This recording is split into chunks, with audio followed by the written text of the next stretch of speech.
नमस्कार, मैं हूं आपके साथ सैम परवीन और आप देख रहे हैं जनता की आवाज। दोस्तों, कर्नाटक विधानसभा चुनाव जीतकर कांग्रेस ने 10 साल बाद सत्ता में धमाकेदार वापसी की है।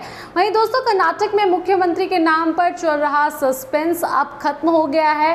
कांग्रेस आलाकमान ने सिद्धारमैया का नाम तय कर लिया है। वहीं आज सिद्धारमैया सीएम पद की शपथ लेंगे। आइए जानते हैं कि एक कार्यकर्ता से लेकर सीएम तक का सफर तय करने वाले 74 वर्षीय सिद्धारमैया के बारे में सब कुछ।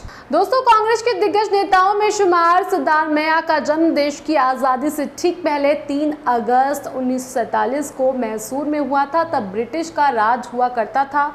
सिद्धारमैया के पिता सिद्धारमैया गौड़ा मैसूर जिले के टी नरसीपुरा के पास वरुणा होबली में खेती करते थे और मां बोरम्मा गृहिणी थी। 10 साल की उम्र तक उनकी कोई औपचारिक स्कूली शिक्षा नहीं हुई थी। इसके बाद गांव के ही स्कूल में पढ़े। बाद में उन्होंने बीएससी और फिर एलएलबी की पढ़ाई मैसूर विश्वविद्यालय से की। 5 भाई बहनों के सिद्धारमैया दूसरे नंबर पर हैं और वो कुरुबा गौड़ा समुदाय से हैं। सिद्धारमैया साल 1983 में पहली बार निर्दलीय उम्मीदवार के तौर पर कर्नाटक विधानसभा में चुनकर आए और 1994 में जनता दल सरकार में रहते हुए कर्नाटक के उप मुख्यमंत्री बने। एचडी देवगौड़ा के साथ विवाद होने के बाद जनता दल सेक्युलर का साथ छोड़ा और 2008 में कांग्रेस का हाथ पकड़ा। वो 2013 से 2018 तक राज्य के मुख्यमंत्री रह चुके हैं। उन्होंने अब तक 12 चुनाव लड़े हैं, जिनमें से 9 में उनको जीत दर्ज हुई। मुख्यमंत्री रहते हुए गरीबों के लिए चलाई गई उनकी कई योजनाओं की काफ़ी तारीफ हुई है, जिनमें 7 किलो चावल देने वाला अन्य भाग्य योजना, स्कूल जाने वाले छात्रों को 150 ग्राम दूध और इंदिरा कैंटीन शामिल थी। दोस्तों, सिद्धारमैया का नाम विवादों में भी खूब रहा है। उनके कार्यकाल में मैसूर के शासक टीपू सुल्तान की जयंती धूमधाम से मनाई जाती थी। इसके अलावा उन्होंने पीएफआई और एसडीपीआई के कई कर्मचारियों को रिहा करने का भी आदेश दिया था। सिद्धारमैया की पत्नी का नाम पार्वती है। उनके 2 बेटे हैं।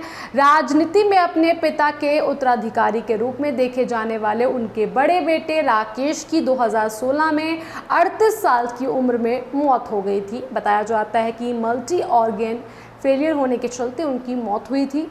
दूसरे बेटे यतीन्द्रा 2018 में विधायक चुने जा चुके थे और इस बार यतीन्द्रा को टिकट नहीं मिला। दोस्तों, जैसा कि हमने आपको बताया था कि सिद्धारमैया 12 बार उन्होंने चुनाव लड़ा और जिनमें 9 बार उनको जीत मिली, जबकि 3 बार हार का सामना करना पड़ा। सिद्धारमैया 2 बार डिप्टी सीएम और 1 बार मुख्यमंत्री रहे हैं। पहली बार 16 मई 1996 से 22 जुलाई 1999 तक सिद्धारमैया कर्नाटक के डिप्टी सीएम रहे, जबकि दूसरी बार 28 मई 2004 से 5 अगस्त 2005 तक डिप्टी सीएम के पद पर रहे। पहली बार वो जनता दल की सरकार और दूसरी बार जेडीएस की सरकार में डिप्टी सीएम रहे। साल 2013 में कांग्रेस ने उनको मुख्यमंत्री बनाया।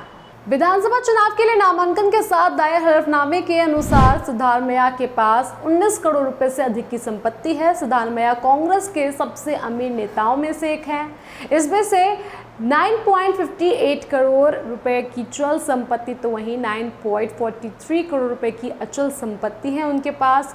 सिद्धारमैया के पास 7,15,000 कैश, 63,26,449 बैंक डिपॉजिट, 13 लाख की टोयोटा इनोवा कार, 50,40,250 सोने की ज्वेलरी समेत अन्य कई सामान है। वहीं अचल संपत्ति में 1 करोड़ 15 लाख की कृषि भूमि है, 3 करोड़ 50 लाख की गैर कृषि भूमि है, तो वहीं 5 करोड़ की कॉमर्शियल बिल्डिंग और 6 करोड़ के फ्लैट और घर शामिल हैं। दोस्तों, कांग्रेस पार्टी ने सिद्धारमैया को दोबारा से सीएम की कुर्सी जिम्मेदारी के साथ सौंप दी है। दोस्तों, कर्नाटक चुनाव में कांग्रेस ने प्रचंड जीत हासिल की है और बीजेपी को सत्ता से बेदखल कर दिया है। इस साल और भी कई राज्यों में विधानसभा चुनाव होने वाले हैं। उन राज्यों में आप किसकी सरकार बनते हुए देखना चाहते हैं, आप हमें कमेंट बॉक्स में कमेंट कर जरूर बताएं और बाकी खबरों के लिए देखते रहिए जनता की आवाज़। जनता की आवाज़ यूट्यूब चैनल को सब्सक्राइब करें, साथ ही बेल आइकन जरूर दबाएं।